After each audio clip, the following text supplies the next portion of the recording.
Bonjour, bonjour mes amis, comment ça va? Je m'appelle Madame Tweedy et bienvenue. Welcome to French with Ananas.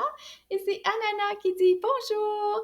So today, my friends, we are going to learn how to say and how to write the color black in French. So black in French is noir.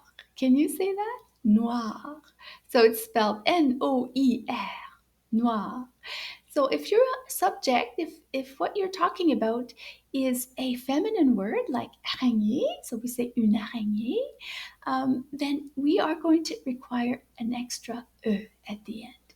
So for example, l'araignée est noire. Can you say that? L'araignée est noire. So if you're going to talk about a masculine subject, like here we have the swan, which is le cygne. Did you notice at the end of noir, there's no e, so it went back to its original form. So here we go. Can you repeat after me? Le cygne est noir.